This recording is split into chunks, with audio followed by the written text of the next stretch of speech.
Good morning, students. In the accountancy up till now, we have seen definition of accounting, characteristics of accounting, objectives, advantages. Now, the next point, that is limitations of accounting. Limitations in the first one, non-financial transactions.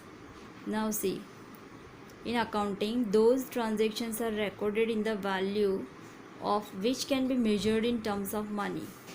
For example, purchase, sale of material, purchase, sale of assets, etc. The qualitative, like honesty, loyalty, commitment, or employees working in the organization, play a significant role for the development of these aspects are measured in accounting. Non-financial transaction, अभी तक आपने non financial transaction देखा. Financial transaction means जो transaction which can be measured in terms of money. Non financial transaction means the transactions which can not be measured in terms of money. मतलब जिसको हम money में नहीं measure कर सकते, that are called as non financial transaction. उसमें आ जाएगा honesty, loyalty, commitment of employees etcetera.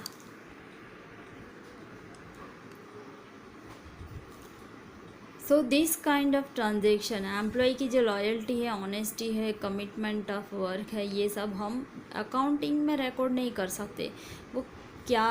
वो हम परचेज सेल हम रिकॉर्ड कर सकते हैं, बट एम्प्लॉयज़ का जो ऑनेस्टी, लॉयल्टी है, वो हम रिकॉर्ड नहीं कर सकते. So this is all limitations. Next, stable value of money. Accounting assumes the value of money is stable. For example, an asset was purchased before 5 years for 50,000. If replacement is required to be done, then in this case more than 50,000 has to be paid to acquire some type of assets due to inflation. Accounting assumes the value of money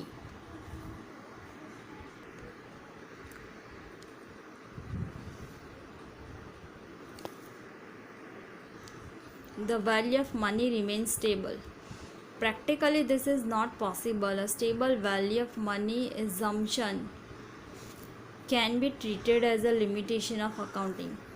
Stable value of money means what? कि money का value एकदम stable रहेगा. मतलब एक जो value का money है, value of money है, वही चलता आएगा. फॉर एग्जांपल, एक मशीनरी या कोई भी एसेट हमने बिफोर 5 years 50,000 का रिकॉर्ड किया था, तो if replacement is required to be done, then in this case more than 50,000 has to be paid to acquire some type asset due to inflation.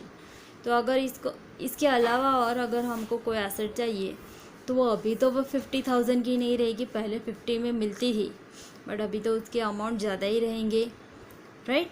तो पहले 50 में मिलती थी, अब फॉर एग्जांपल 60 में भी मिले.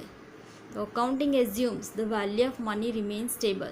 अकाउंटिंग में ये एज्यूम होता है कि पहले जो प्राइस थी अभी भी वो ही चलती है, बट ऐसा नहीं है, पहले जो प्राइस है अभी भी बढ़ती जाएगी.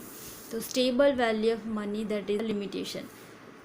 अकाउंट में हमने पहले 50,000 का एक एसेट लिख दिया, तो वो नेक्स्ट 5 year तक 50,000 ही दिखाएगा. उसमें भले ही उसका वैल्यू चेंज हो, बट अकाउंट में हमने एक बार 50,000 लिख दिया, तो for 5 years we have to show that by 50,000 only. Next, historical transactions and events. In accounting, historical transactions or events are recorded. No corrections are allowed in transaction for mistakes, but still historical transactions and events are useful to take decisions. ये एक limitation है, that historical transactions and historical transactions और events are record, फिर उसमें कोई corrections allowed नहीं है. Accounting is the only subject और only the method of recording that once we record any transaction, that cannot be removed and that cannot be erased. Accounting का ये rule है कि एक बार हमने जो ट्रांजेक्शन लिख दिया, वो हम रिमूव भी नहीं कर सकते हैं या हम उसको इरेज भी नहीं कर सकते हैं. Once it is recorded, so recorded, whether it is true और फॉल्स. तो हिस्टोरिकल ट्रांजेक्शन्स और इवेंट्स जो है हिस्टोरिकल दैट मीन्स कि हमने बहुत पहले कुछ ख़रीदा हो, बहुत पहले कुछ बेचा हो वगैरह वगैरह, उसमें कोई भी करेक्शन नहीं हो सकता. So that is a limitation. आगे, avoidance of market value. The value of assets keeps on changing, their market price keep on changing. In accounting, market value is ignored and only actual cost-based treatments are given. Now see, in accounting, always they avoid market value. मतलब कि last year for example मैंने 50,000 के एक furniture ख़रीदा है, तो ये साल भी मुझे मेरे अकाउंट में 50,000 का ही दिखाना पड़ेगा, चाहे वो 60 में पड़ रहा हो या 70 में पड़ रहा हो. तो मार्केट वैल्यू को अवॉइड करते हैं अकाउंटेंसी. वाई? बिकॉज की ट्रांजेक्शन लिख दिए होते इसलिए. Then use of estimates in accounting items like bad debt reserve is determined on estimation. If estimates are mistake oriented, it will be reflected in the account. use of estimates, कोई कोई transaction ऐसे होते हैं कि हमको guess करना पड़ता है. Bad debts that is a loss for the business. इसका एग्जैक्ट मीनिंग क्या वो आगे आएगा, but right now you understand bad debts means loss of the business. तो वो लॉस को रिकवर करने के लिए हमें कितना मीन्स पैसा लगेगा, कितना पैसा चाहिए, हमारी लैंग्वेज में बोले कि हमको कितना पैसा चाहिए ये लॉस को रिकवर करने के लिए. So that is called as reserve. So that is estimation.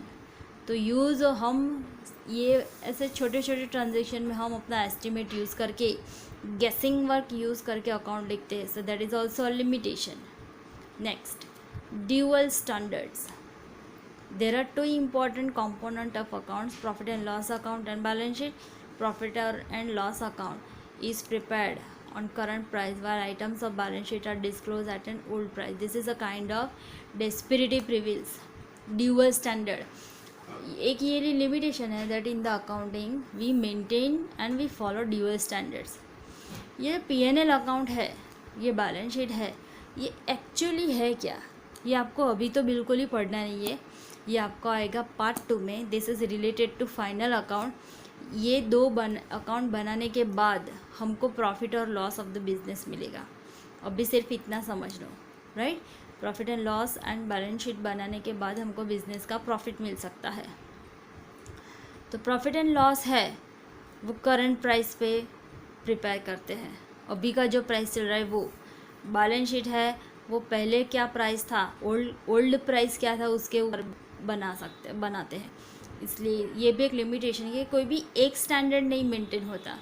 So this is also a limitation of accounting. So there are 6 limitations of accounting. Read this properly and write down this in detail in your notebook. Right? Okay.